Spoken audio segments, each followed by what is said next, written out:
කිසිම කෙනෙකුට මින් ඉදිරියට කරදරයක් පීඩාවක් නොවේවා කියලා මම පළවෙනියෙන්ම මම ප්‍රාර්ථනා කරනවා.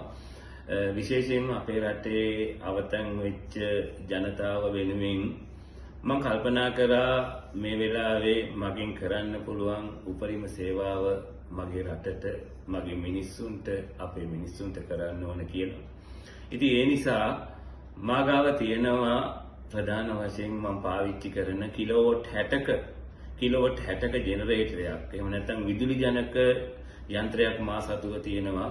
මම බලාපොරොත්තු වෙනවා ඒක අපේ දැඩිසේ අලාභහානි වෙච්ච බදුල්ල හෝ පොළොන්නරුව හෝ වෙන යම් ස්ථානයකට, අපේ කුඩා රෝහලකට, එහෙම නැත්නම් අපේ රජයේ විශේෂයෙන් මේ ගම්වතුර ආධාර ඒ වගේ සේවාවන් කරන රාජ්‍ය ආයතනයකට මම ඒක පරිත්‍යාග කරන්න මම බලාපොරොත්තු වෙනවා.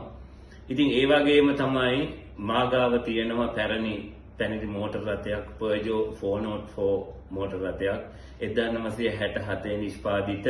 මම ඒක අපේ තාගම්පල පහළ පන්සලේ තියලා ඒක වෙන්දේසි කරන්න මම බලාපොරොත්තු වෙනවා. වෙන්දේසි කරලා ඒකෙන් ලැබෙන මුදලුත් අපේ සහෝදර ජනතාව වෙනුවෙන් මේ අවස්ථාවේදී කැප කරන්න මම බලාපොරොත්තු වෙනවා කියන එක මේ අවස්ථාවේදී සඳහන් කරනවා. මේක ලංකාවාසී සියලු දෙනාට මේක ෂෙයා කරලා මේ ජනතාව වෙනුවෙන් උදව් කරන්න කියලා මම ඉල්ලා හිටිනවා. ස්තුතියි.